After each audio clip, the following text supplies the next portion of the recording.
Hello and welcome back to Perspectives. On today's show, is evidence mounting that India was indeed behind the Air India Kanishka bombing blamed on Khalistanis? Well, to help things along, Sikh for Justice has just offered a $25,000 reward to find out what happened to three mysterious Indian spy master diplomats expelled just after the bombing. Meanwhile, in a shocking development, the Canadian Intelligence Service has just revealed it does know the name of a key suspect behind the bombing, but won't tell us due to privacy laws, would you believe? And with the continuing export of India's organised crime targeting the Sikh community, Canadian police begin to stamp down on these Hindu gangs. While south of the border in the United States, a Republican senator may well have sufficient support to introduce his bill to place sanctions on India due to its transnational repression against Sikhs. Maybe Narendra Modi is suddenly going to find his newfound popularity on the global stage is starting to look a little tarnished all of a sudden. Well, all this and more on today's show. But joining me, as always, is our very correspondent in Canada, James Cousineau. Good morning, James. Good morning. Welcome back to all of our viewers out there. Thanks for tuning in. I noticed a big jump in our comments, and I love it. I love some of the very well thought out and written comments that I was reading. And just be advised that sometimes we get controversial comments on there. And when I actually give a check mark or the thumbs up, it essentially just means that I've read the article. Not that I endorse everyone or every comment that's there, but it just means that I've taken the time to read it, and I appreciate no matter what the comments are, I appreciate people taking time to give us the feedback because, hey, this is much your show as it is ours. So thanks again for doing that. And I'll send it back to you in the studio in London, Angus. Indeed, it certainly is all of our shows, and James and I together will be bringing you our perspectives as we always do on the daily news affecting the Sikh community across the world. And indeed, at the end of the show, we will take a look at loads of great comments, so thank you for those. Right, James, let's get things underway. What are you going to start us off with this morning? Well, let's take a look at the latest information that's come out from CSIS and the Canadian investigation team when it comes to the Air India bombing. Now, of course, we know that there is a lot of speculation in various different realms, and we also know that only one individual has ever actually been sentenced for the crimes there and convicted. So, with that said, it was big news. Coincidentally or well strategized, I'm not sure, but they have identified Mr. X in that Air India bombing. Now, they are not releasing it, though, because of the fact that the individual is deceased. And they say that because he doesn't have the opportunity to face a judge and a jury, that they can't release it for privacy reasons and that it would be unfair. To me, I think that's what's really unfair is not releasing the name so that the victims and their families know who it is and who it is that they are linking. But I also think that it goes further than that. I believe that by releasing the information on this individual and images, that people may actually be able to look back and say, hey, I remember something that didn't seem relevant, but now that I know who they're looking at or who they potentially have identified, then maybe this makes a bit of sense in a different context, and that could bring more information forward. So again, why are they not releasing the name?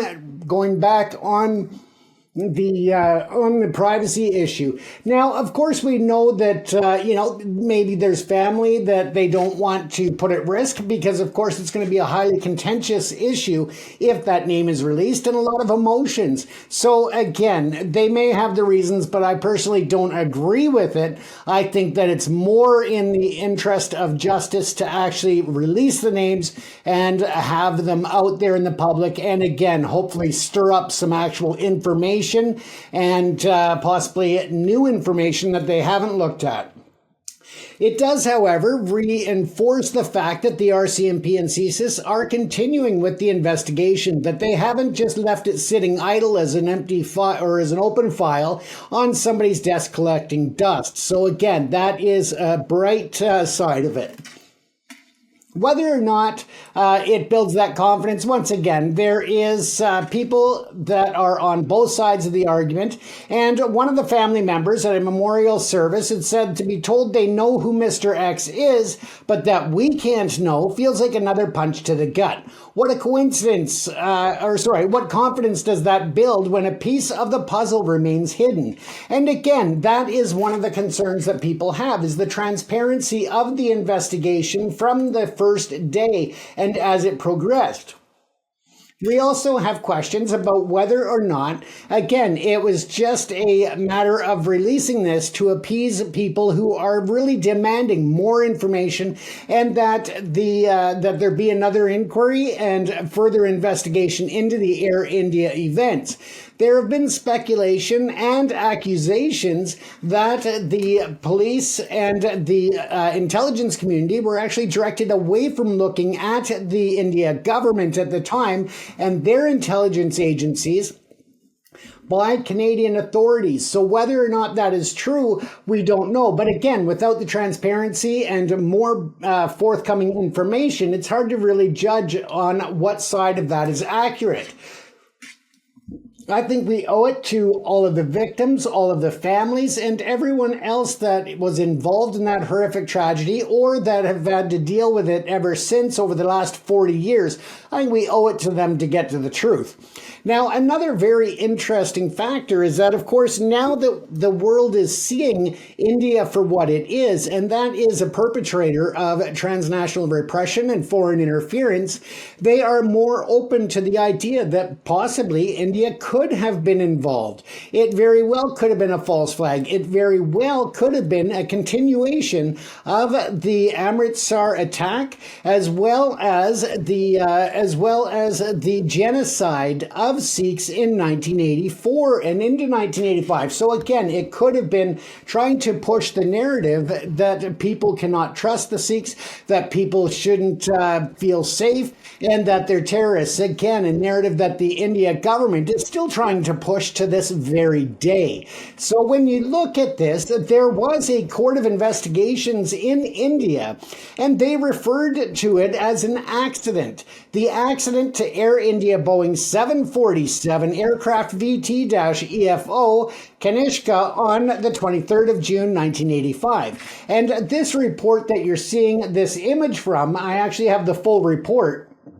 And all through the report, it refers to it as an accident. And this report came out in February of 1986. So you're looking at quite a substantial period of time that had gone by. It was very clear that this was not an accident, that it was an act of terror. And for them to continue to refer to it as an accident, I really feel that they were trying to downplay the significance of this crash. And again, leads me back to question, were they involved? And is that why they wanted to minimize the terminology that was used in their official reports and investigations, again, referring to it as an accident as opposed to exactly what it was, and that was a terrorist act. Now, again, the individual that was known as Mr. X was actually observed by our CMP members 2 weeks prior to the suitcase bombs being placed on those airliners.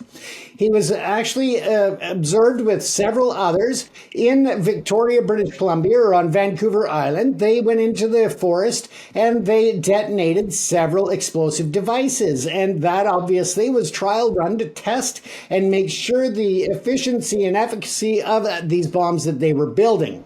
Now, at that time, the police, or since then, the police were criticized for not having cameras and other recording material available to them, which would have, of course, been able to offer and obtain the identification of Mr. X many decades ago. Instead, it's been dragging on because they failed to have the most basic equipment that you would have while you're staking out other individuals and have them under surveillance. It's just common sense that you would have cameras there, but they didn't. And that was something that they were definitely criticized on, and something that was a major failure when they had individuals for weeks ahead of time and possibly months under surveillance, and yet those bombs were able to be placed on those airliners, resulting in the death of so many people that just needlessly died and didn't have to, if the RCMP and CSIS would have been more on, as they say, on the ball, Angus. Yeah, I suppose the big question always comes back whenever we talk about Air India is, what does CSIS know? What does the Intelligence Services of Canada know? They clearly know a lot more than they are letting on. And I think that has always been the case. And the biggest problem here is, of course, the big question really is, why are they holding on to information that they probably know? And yes, they can dress it up in saying, well, it's privacy laws, it's whatever. It's very easy to withhold information.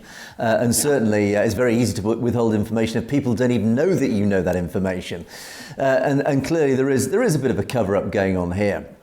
And therefore, it does, by extension, mean that the public really need to be demanding a public inquiry. And I have no doubt, actually, and in fact, ironically, this whole revelation could, in fact, justify a public outcry for an investigation to be held what they call in camera. That is asking for, and certainly here in the UK we call it a judge-led inquiry, and I'm sure Canada has its own equivalent.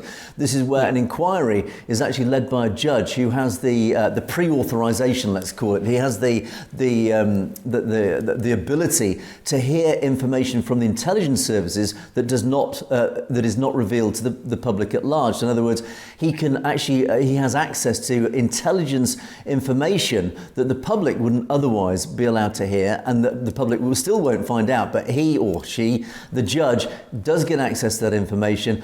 Intelligence services are obliged to release that information because there's no defense not to release it, because the public aren't going to see it. If they feel it is not in the public's interest to know that information, they normally withhold it, but a judge would then have the power to see that, and the judge can then find out actually what does CSIS know, what is this information. The question is it embarrassing for Canada? Is it embarrassing for the nation of Canada? Yes, it probably is, and that is probably one of the main reasons why whatever information is there is being withheld. I mean, forgetting privacy laws, I think that's just a cover at the end of the day.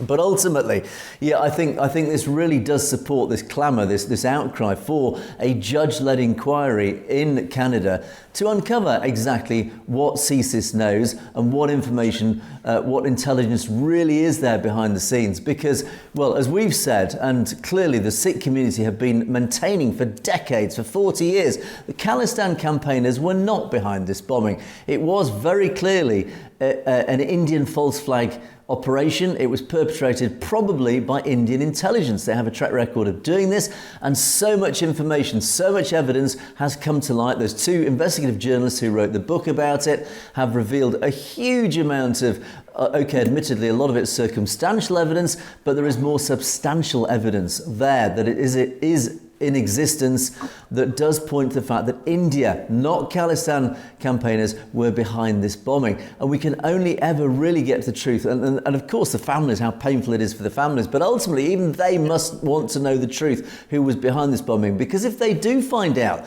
that it was India behind this, not Khalistani extremists, as is the common narrative, then that does paint a very different picture for the families. And of course their anger will be directed at those who genuinely perpetrated this act.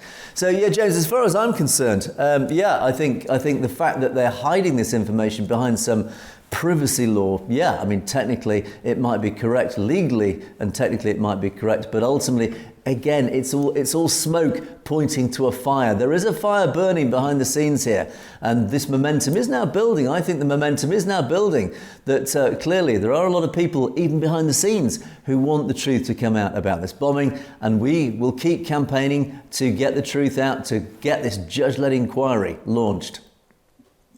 Absolutely. And I mean, it's been 40 years, but something that shouldn't be overlooked is the amazing people of Cork in Ireland who actually were on the ground as the rescuers were bringing bodies to the shore, as they were bringing evidence in and protecting the integrity of that. And all of the amazing response that actually took place on that fateful day. So again, just a quick shout out to all of those people in Ireland that were the first responders and the boots on the ground that actually helped to at least preserve some of the bodies and to receive them so that they could be returned to the families.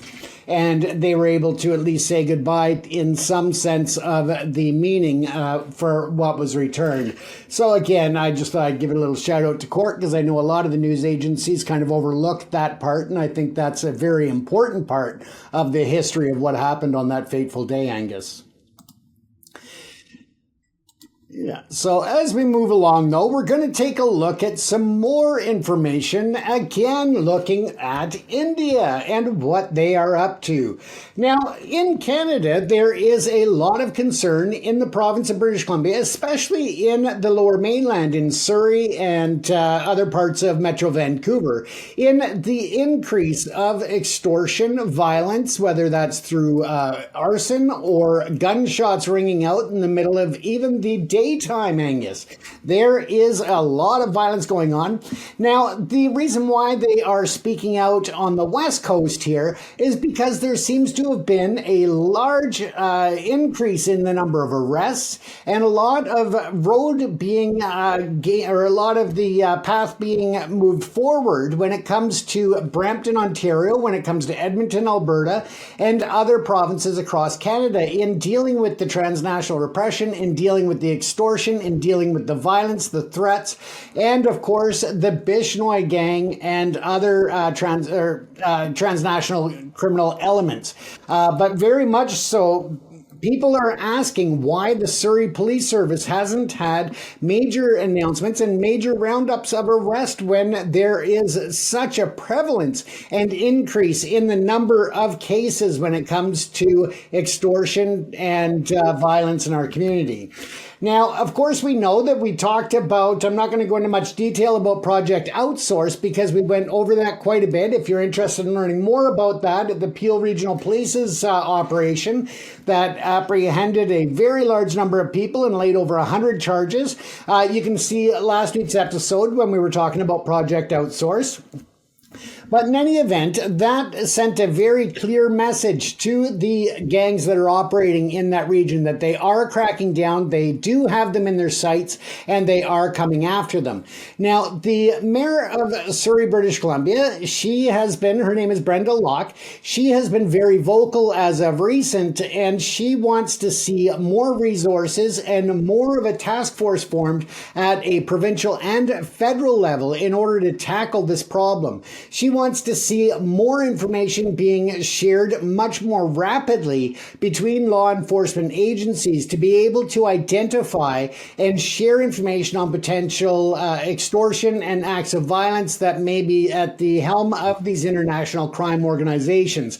She feels that the quicker that information is shared, the better it is to be able to gather evidence and intelligence. She basically is calling out the national and provincial level, and stating that by the time that it gets linked into the system, that other law enforcement agencies or others are aware of it, it is now days or weeks past the event happening. And therefore, so much time has passed that there's concerns about gathering evidence, the availability of evidence or witnesses, and of course, the credibility of such. So she really wants to see that increased. Now, this goes hand in hand with the provincial leader here in British Columbia, David Eby, on another subject that we talked about recently, and his desire to have the federal government declare the Lawrence Bishnoi gang as a international terrorist organization. And he is joined by the mayor of Brampton and other leaders, politicians across the country at local and provincial levels that want to see that same designation in order to cut down on this problem.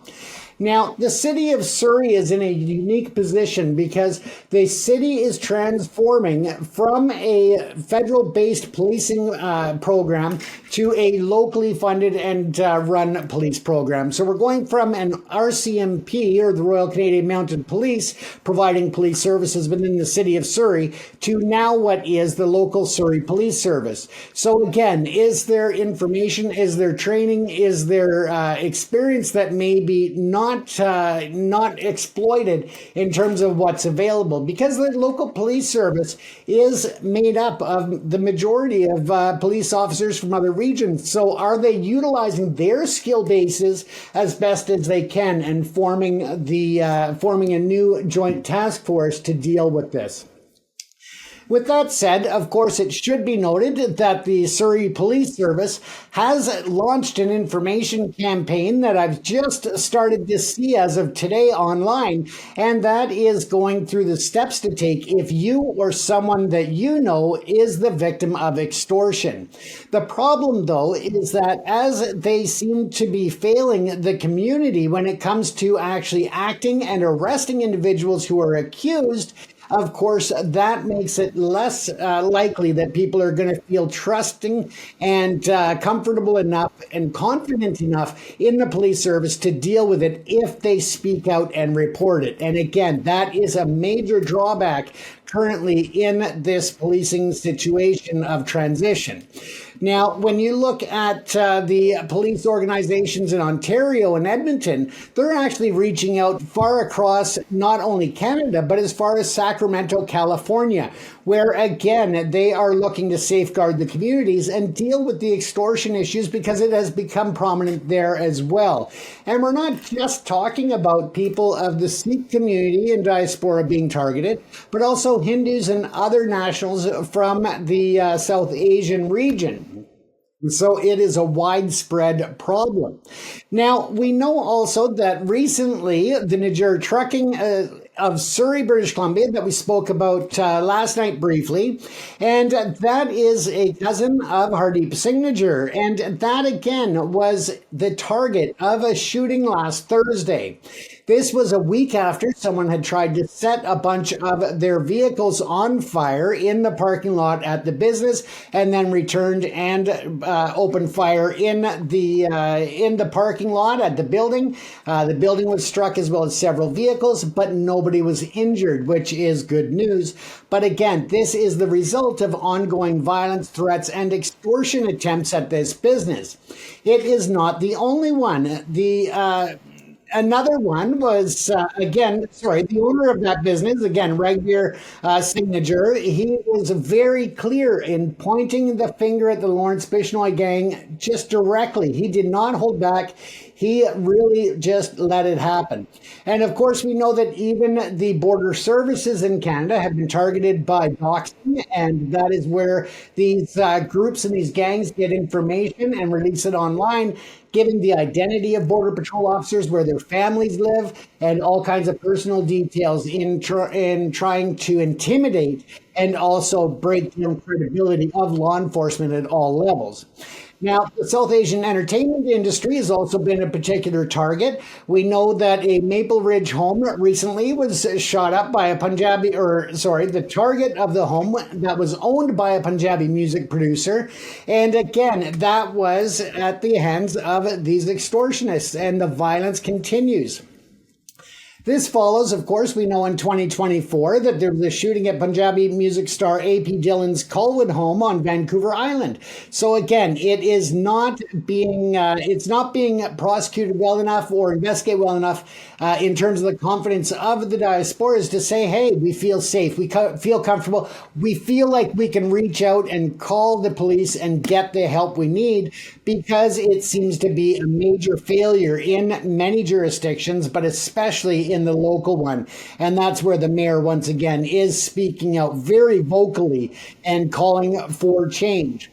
Now, in the CSIS report that we covered recently on the transnational repression and the Khalistan issue, also went to very specifically name the Lawrence Bishnoi gang as a threat to Canadian safety, security, and of course, to the various diasporas within the major cities of Canada. Now, CSIS also went on to state that there is a direct correlation between the Lawrence Bishnoi gang and the potential involvement of India government representatives and government agents and proxies that are doing the dirty work of the government of India overseas to try and suppress dissent, and those looking to form, whether it is an independent and sovereign Khalistan or if they're trying to stand up for human rights, and whether that's representative of the Muslim community, the Christian community, the Dalits, and others in India. So again, they are being used as a proxy, these gangs, in order to do the dirty work and to quiet the protest against the India government, Angus. So again, it is a very big international issue, and hopefully we'll see some progress made with the vocal call-outs by the mayor of the city of Surrey, the Premier David Eby, and others across the nation. Yes, one of India's more successful exports, of course, is organised crime. And clearly it is a big issue across the whole of the North American continent. We've often reported the same thing happening in California, as you referred to. This gang, this Bishnoi gang, amongst other gangs, but clearly they are the more high profile of these gangs, who are wreaking their criminal havoc across the North American continent.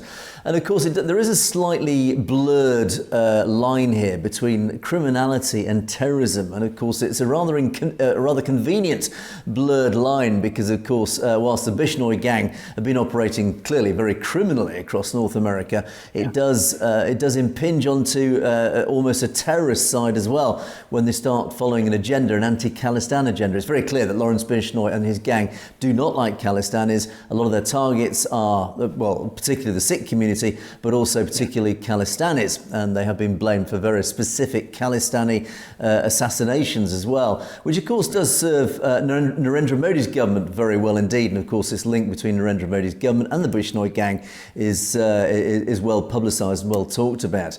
It is a big problem across North America, and the only way it's ever going to get tackled is not just at a local level. It has to be an international effort, particularly between US law enforcement and Canadian law enforcement.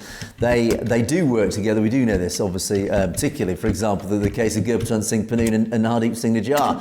We do know that there are multilateral relations between Canada and US intelligence agencies and law enforcement at different levels, all coordinating and talking to each other, sharing information about this international problem, this export of problem from India, of course, the Bishnoi gang, and of course its links to the Indian government. And that's the only way it's ever going to get tackled. It's the only way it's ever going to be stopped, is this international coordinated effort by the whole of the North American agencies, state agencies, to clamp down on it. And of course, the victims all along are particularly the Sikh community who have been targeted. Indeed, we do know the FBI has sent public warnings. It is out in the public domain, actual public warnings specifically to the Sikh community. Be careful, watch out, because Indian organised crime are targeting you with homicides, with extortion rackets, etc., etc. So it is a sad problem, and as I say, it's going to take a long time to sort this out. But ultimately, we do know that the real root cause, the source of this, always comes back to India. It is really Narendra Modi and the Indian government's responsibility to try and cut the head off the snake, so to speak, because ultimately all these tentacles in North America all come back to that one single head back in a Gujarat prison cell. It's Lawrence Bishnoi himself who is the head of that snake, James. Absolutely. And I mean, we can look at, again, to bring up and close off this segment there, Angus, is that last night we were talking about Goldie Brar, and his real name is Satinderjeet Singh, and he was born March 11th, 1994. But what's interesting is that even though India still likes to share their information on the Lawrence Bishnoi gang and the members that potentially could be or have been in Canada, Canada actually removed him late last year from the most wanted list and from the list of wanted fugitives in Canada or abroad. So very interesting as we continue to peel back the layers of this mysterious Goldie Brar. Indeed, the Kaiser Soze of the organised crime world, the real organised crime world.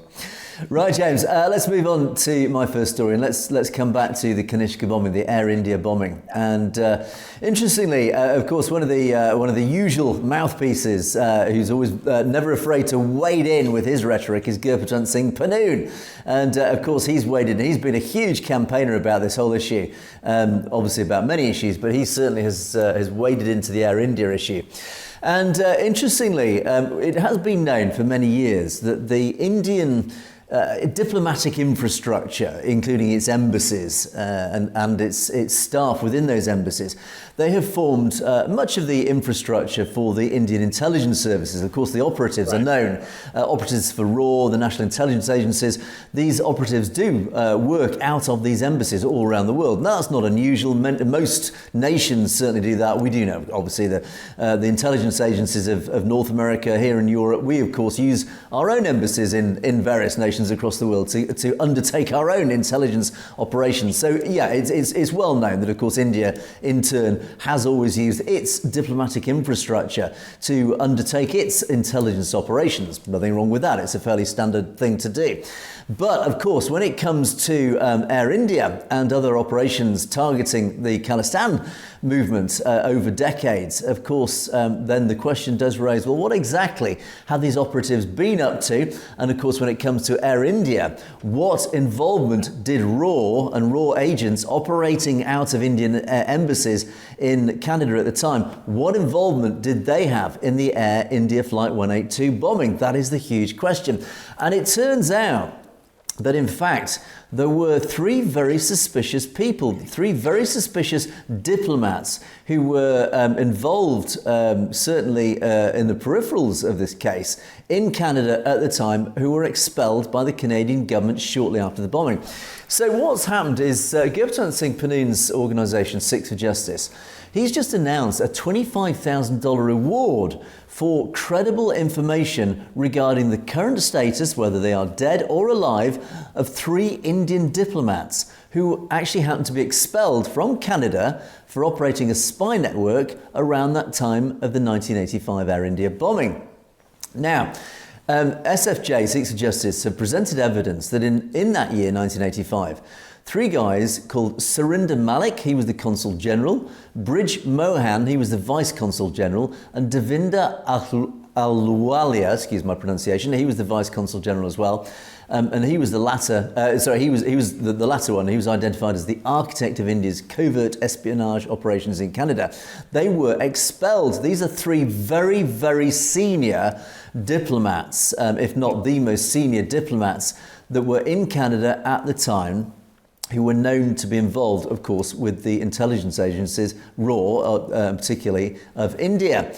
And they were thrown out by Canada immediately after the bombing. The big question is why? In other words, coming back to this single question that I asked earlier, what do CSIS know about that bombing that they're not telling the world? Why on earth were these three senior diplomats who are known to have involvement with intelligence networks of India, why were they immediately expelled after the bombing? And Gurpratap Singh Panoon himself, he said, look, after 40 years, the families of this bombing deserved the truth. Of course they do. Who was really behind the bombing and who is being blamed? Now, he challenged this long-held narrative, of course, that is spread across the mainstream media, particularly by the Indian media, that the blame fell on a guy called Talwinder Singh Parmar, Shahid Talwinder Singh Parmar. That is the mainstream narrative, that this guy, Talwinder Singh Parmar, was responsible. And Panoon is instead urging a full investigation into the role played by Indian diplomats in the attack. And his quote was, families who were made to believe that Shahid Talwinder Singh Parmar was responsible must now learn the truth about these diplomats, those who were expelled from Canada following the bombing. And he called, a couple of days ago, he called on pro-Khalistan Sikhs to gather for prayers, Ardas, at the Stanley Park, Vancouver Memorial in solidarity with the victims' families. And but of course, this whole thing is still shrouded in controversy. And Panoon emphasised that new evidence of Indian diplomats being expelled for espionage does in itself imply that there has to be a complete re-examination of the official narrative and accountability of the Indian government behind the bombing. So, James, again, there are so many questions being raised around this. And of course, these three diplomats were expelled for no actual official reason given. Diplomats are expelled every now and again, it happens, but usually there is a very, very good reason behind it. And of course, recently the assassination of Hardeep Singh Nijjar by India resulted in the expulsion of many diplomats from Canada.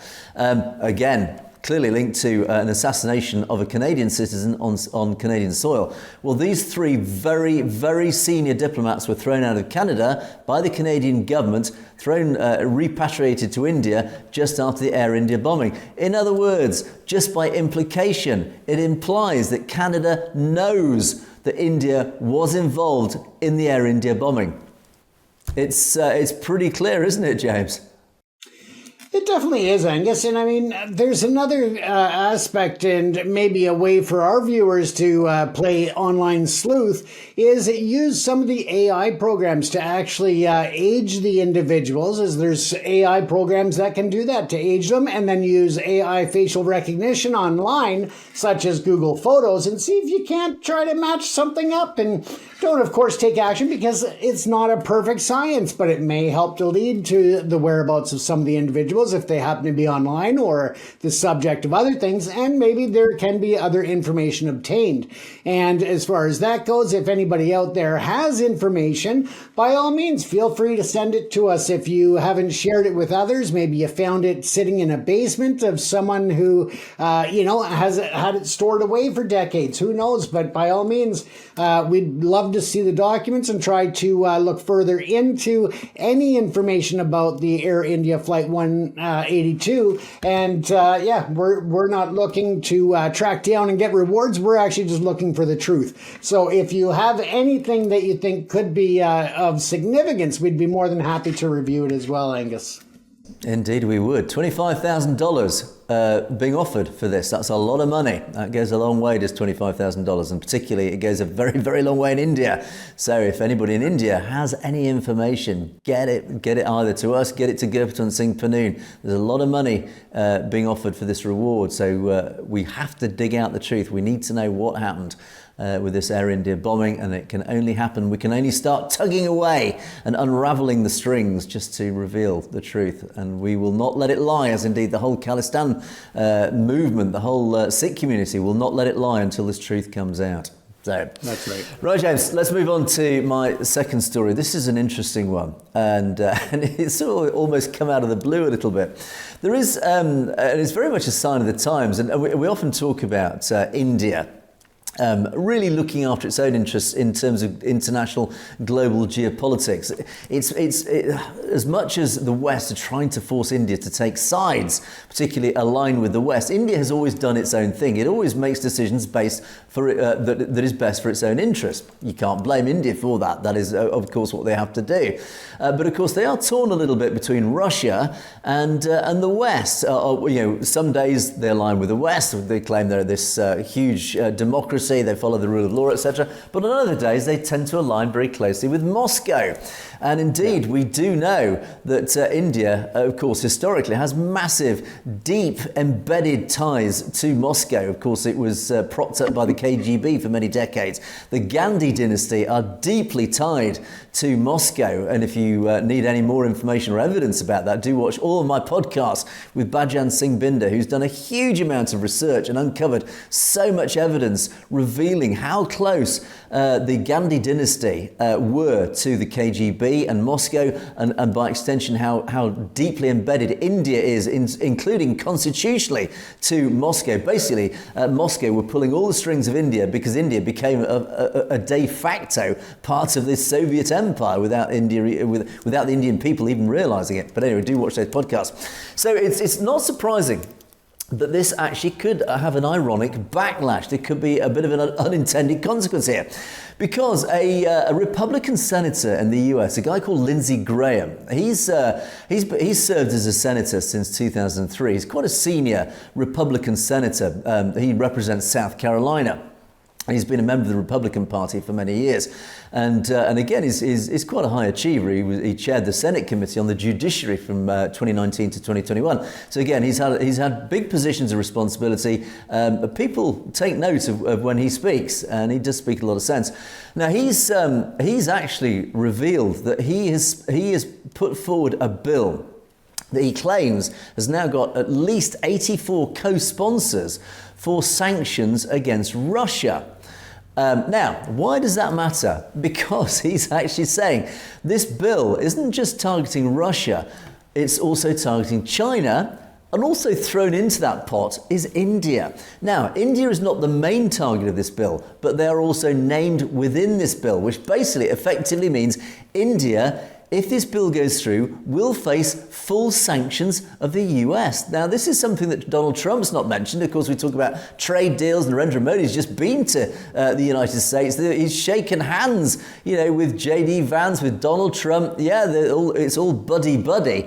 But ultimately, it doesn't matter what Donald Trump thinks. What matters is what his party produces as a whole. And one of his senators is actually pushing a bill that would, if it goes through, place sanctions, economic and potentially even diplomatic sanctions on India because of its alignment with Russia. Let me play you, this is a video of Senator Graham talking about his bill. How does this affect Russia? I've got 84 co-sponsors for a Russian sanctions bill that is an economic bunker buster against China, India, and Russia for their brutal invasion, Russia's brutal invasion of Ukraine. I think that bill's going to pass. We're going to give President a waiver. It'll be a tool in his toolbox to bring Putin to the table. Is it time to vote on that bill? It's time to vote. Putin is getting worse, not better. Give the president a bunker buster tool economically to get Putin to the table. Putin is more aggressive, not less. It's time to change tactics when it comes to Putin. All right. Right, so this is all about Russia, and the whole thing is, the whole thrust, the whole purpose of this bill is particularly to target Putin's Russia. But this is the price that India are now paying for their alignment with Russia, is because we do know that India has essentially been funding the Ukraine war by buying Russian oil against international sanctions. The global community has sanctioned Russia for its invasion of Ukraine. Yet, India has essentially been funding the Ukraine war by buying Russian oil through all sorts of different proxies, whatever, essentially flying in the face of international sanctions. And as a result, India are going to pay the price, which is actually rather amusingly ironic. And of course, again, the law of unintended consequences, this alignment means now that almost accidentally is that they've been thrown into this pot of Russia and China for sanctions purely because of this. And they say that they're almost a side note of this bill, but it doesn't matter. The bunker buster sanctions could potentially come in. Now, of course, a lot of people, particularly on social media, and a lot of senior people, have sort of said, "Hang on, whoa, why India? Why are you targeting India? The real bogeyman, the real bad player here is Putin and Russia. So what are you talking about India for?" Well, I mean, for example, one spokesperson on Twitter, Dr. Chayanika Unial. Now, she's a history teacher at the University of Delhi. She's quite high profile. She's an author. She's written loads of stuff. And she actually went on Twitter after this Republican senator announced this. And she said, hang on, whoa, what's all this? Wait, India, a democratic nation that hasn't invaded anyone, hasn't taken any sides, and has called for peace. Lumping India with Russia and China isn't just unfair, it's geopolitically tone deaf. If this is the message Washington wants to send to its strategic partners, it needs a serious rethink. Well, Dr. Chayanika Unial, unfortunately, I think the irony is you say you're a history teacher, clearly you're not really studying enough history. And even her own profile, I think there's a bit of a giveaway when in her own profile photograph includes a book about Rajiv Gandhi's vision, the young nation. She talks about, clearly she's very loyal to India as a nation, but she's very loyal to the Gandhi dynasty. And I think, again, reading between the lines, she is just basically another indoctrinated Hindu, very loyalist, nationalist, indoctrinated Hindu. You can't blame her for that.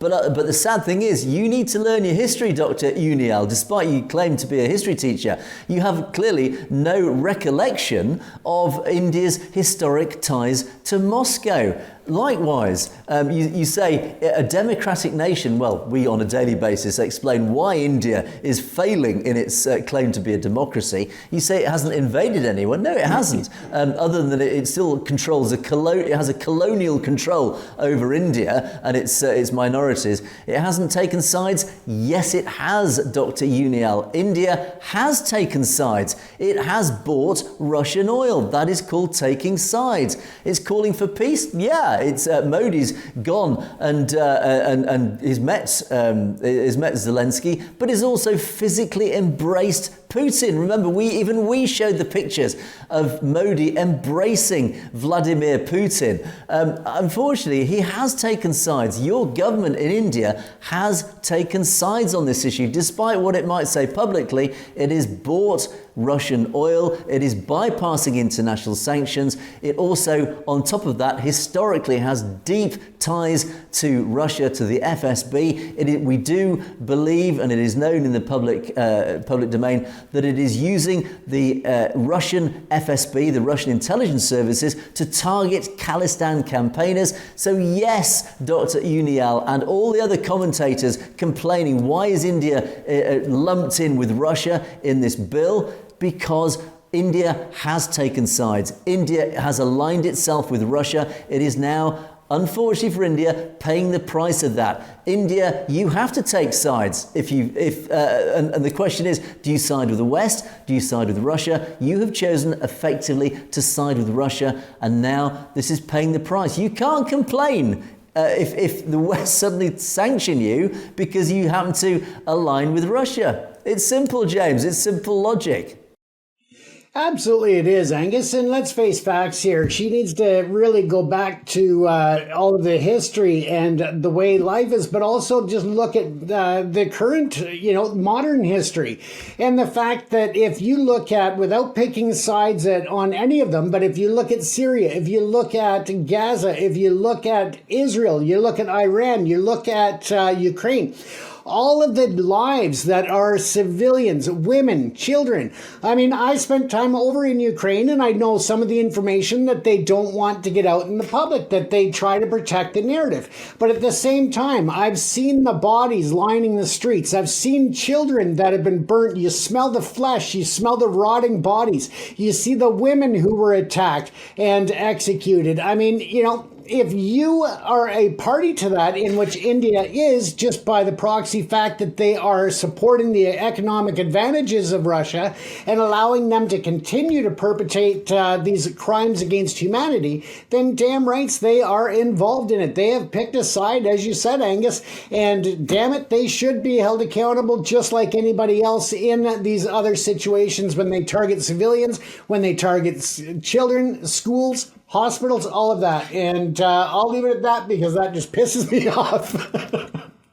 Indeed, India's tried to play a clever game by playing all sides against each other, and sometimes it just doesn't work. Sometimes you have to pick sides, and when you pick a side, you of course upset the other side. So it's simple logic. India's potentially going to pay the price, and ironically, this could fly in the face of even Donald Trump's intentions to improve relations with India for obvious geopolitical reasons. Well, if India chooses to side with Russia, it's going to have to pay the price of doing so.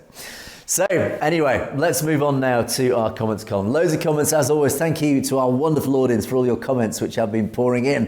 TC, one of our regulars, starts us off today, and of course, we talk about Air India flight. As you rightly say, an investigation is needed for the truth to coming out. False flags are a modus operandi. They are the way that Indian intelligence operates. It has done for decades. We do know there are countless false flag operations that have come out. The evidence suddenly emerges out of the woodwork. We look at the Chiting Singh Pura massacre, where recently an Indian officer has actually admitted, yes, it was the Indian army behind that massacre of Sikhs in Chiting Singh Pura. As just one example, of course, you rightly say, TC, you point to Pahalgam. Again, so many commentators, even at a very high level, it's not just conspiracy theory, even mainstream commentators are now making that question. Was Pahalgam actually not Islamic terrorist? Maybe it was a false flag on behalf of Indian intelligence to then generate all the things that then followed. But as you rightly say, TC, never stop investigating until justice is served. Well, we do know how slow justice operates in India, though, James. Absolutely. Isn't that true? If it even actually works at all, Angus. Indeed, and another of our regulars, Hat B, talks about what's going on in Israel. And Israel isn't apparently allowing any of India's people into any of its bomb bunkers. I didn't know this. Modi should know this if he cares, even 1% for his citizens. Well, as we do know, we know that Modi, who essentially, effectively represents the ruling class of India and his upper caste mates in the Brahmins, they of course control India. They don't really care too much about Indian citizens, and this is the great tragedy of India, is that 95% of Indians, and probably even more than that, are actually in lower caste. They are not Brahmins. They fall under the caste system, and as such, they will never break through that ceiling to be able to take positions of real power in India. And of course, we have the lower caste, the 80% of the Indian population who are lower caste, whether they're Dalits or the other castes in that lower base of the pyramid, who live dreadful lives in poverty. The Brahmins don't care about them, and they will continue forevermore to live in poverty because Modi and his Brahmin mates just simply don't care, as you rightly say, Happy. So why on earth would they care if there's a few Indians in Israel who have been targeted by Iranian bombs? Doesn't matter if they don't get to the bunkers. Narendra Modi is not going to go out of his way to protect his citizens. He certainly doesn't protect his citizens, for example, in the Middle East, who are dying by the dozen on a daily basis on the construction sites in the Middle East, etc., etc. So he's not going to care about a few Indians in Israel, is he, James? Absolutely, and that's something that we've brought up before with the extremely high numbers of Indians that are working in places like Qatar, the United Arab Emirates, and other Middle East countries where, again, they could just disappear and nobody notices, or they are severely abused and really extorted or taken advantage of. And Modi's nowhere to be seen when it comes to those individuals. So again, why would we think he'd be any different at this point?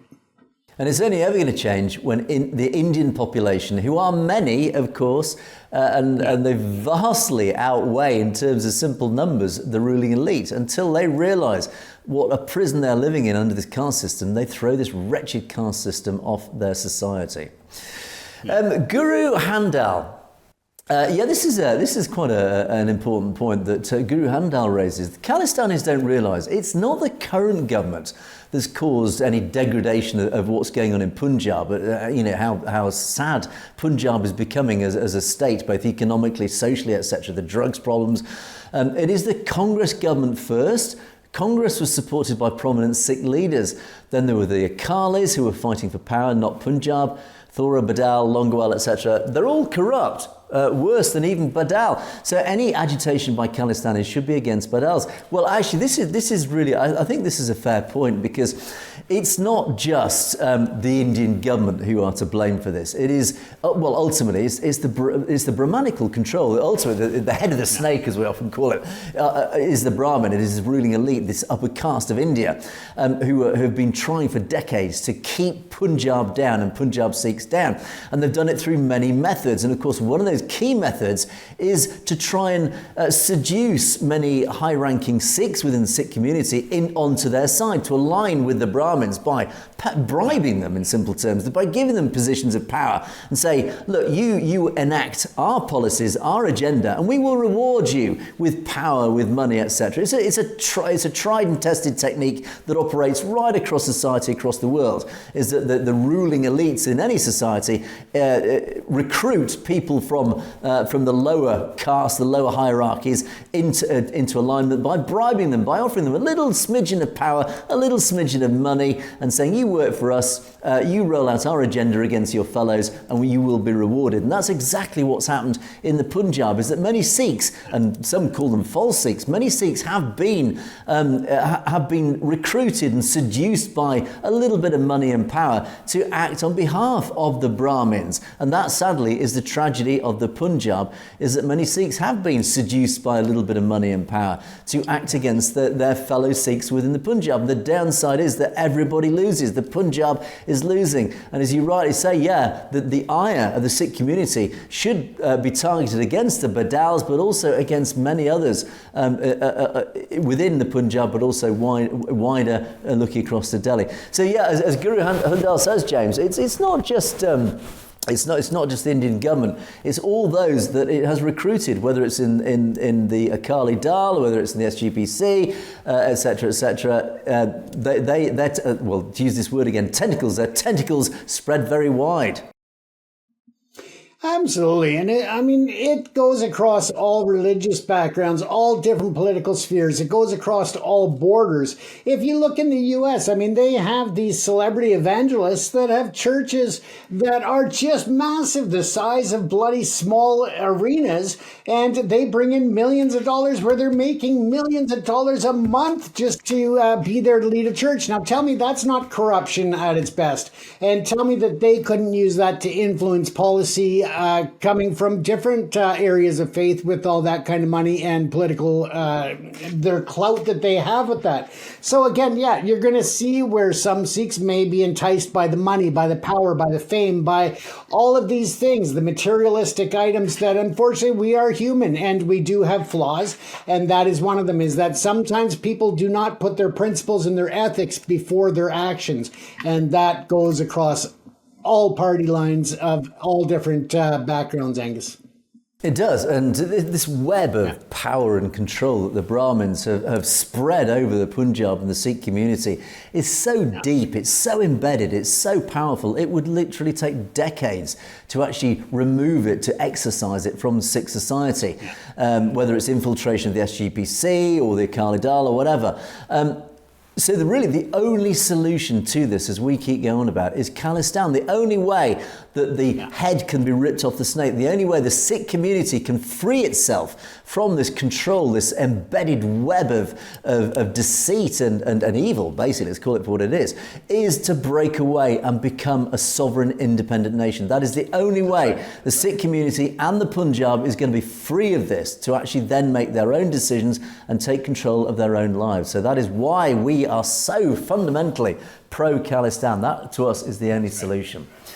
And then finally, our final set of comments. I wanted to just dedicate the final set of comments to Jaggi. And of course, we talked a lot about Canada and the United States. And I have to say, hats off to North America, the American countries, for their brilliant stand against India and their stand on behalf of their Sikh communities, because the governments of Canada and the US have actually been very notable in their defense of their Sikh demographic. But as I always say, it's the UK government that always stands out. Why on earth is the UK government failing over and over again, whether it's the Conservative Party, whether it's Surrender Starmer's party, Labour Party? They are continually letting down and failing the British Sikh community. Why? Well, we talk about it regularly. And of course, one important symbolic part of that is Jagtar Singh Johal, who still stays residing in jail under arbitrary detention of India, and the British government has done absolutely nothing about it apart from talk about it. And Jaggi Badali says, biggest failure. It is, absolutely. It is a massive failure of the British government. KJB Tube says, it's about time the British government takes up Jaggi's case with Modi. Well, it claims it has done. This is the point. It says, oh, we've been talking about it. We've talked about it. We've mentioned it. Well, as we keep saying, let's judge by results. It's become clear beyond doubt that India is involved in transnational terror and violence. Absolutely it is. What is the British government doing about it? Absolutely nothing. Such a regime committing atrocities on a British citizen should not be tolerated. Absolutely it should not be tolerated. So why is the British government not just tolerating it, they are acquiescing to it, which means they are letting it happen completely unpunished. It is an absolute disgrace. And Mastan Singh Dulai says British government should talk to Modi about Jagtar Singh Johal. 8 years in an Indian jail for nothing. Absolutely right. James, I think it is an embarrassment that the British government, compared to your government and the US government, the British government has failed. Well, that may be the case, Angus, but at the end of the day, we're far from perfect on our end. We just happen to be picking up on this particular issue, but I'm sure that there are a lot of diasporas out there that think that we should be doing more for other communities around the globe as well. So as much as I'm proud to say that, yes, our government is standing up and taking notice and putting India on notice, I know there's more we could be doing on other fronts when it comes to international relations. sanctions as well. So, yeah, absolutely. But yeah, there needs to be more movement there because let's face it, Jaggy's been sitting in that cell for far too long, and he needs to be out where the people have voted him. He needs to be out there representing them. Yes, it's all about grassroots power, spreading the pressure, keep that pressure on, and that is up to you and our wonderful audience, our deeply loyal audience. It is up to you guys to get out there and spread the word amongst your friends, colleagues, communities. Get people out there. Get the grassroots movements to campaign to pressure, because it does work. We've seen it over and over again. Grassroots pressure genuinely does work. It does change policy. It applies pressure on politicians, which in turn changes policy. So it's all up to all of us individually to do our bit. And hopefully we on our show Perspectives are doing our bit as well. As Jagtar Sidhu has the final word on today's Perspectives. Very, very true, my friend. Thanks. That is what James and I are here for. It is to spread the truth, James, is it not? That's right. And as I said, you voted for your representatives in the UK, in Canada, and the US. Remember, make them work for those votes. Make them get out there and do what they're supposed to be doing to represent you and the other constituents, and really speak up for all of your neighbors, all your fellow countrymen. Make your politicians work for it. Indeed, as one very very sensible philosopher once said, in a democracy, you get the leaders you deserve. That's very true words. But there you have it. That was Perspectives for another day. Please don't forget to keep these comments coming in. Thank you for all of you who have commented. Much appreciated. Let us know your thoughts on anything we talk about. Let us know anything that you'd like us to talk about that you want to bring to our attention. Don't forget you can message us directly at message@satludgetv.com if there's anything you want to approach us directly about. But that is it for another day. Thanks so much for watching. It is a goodbye from me. It is a goodbye from James. Stay safe, everyone. You have, of course, been watching Perspectives. We will see you next time.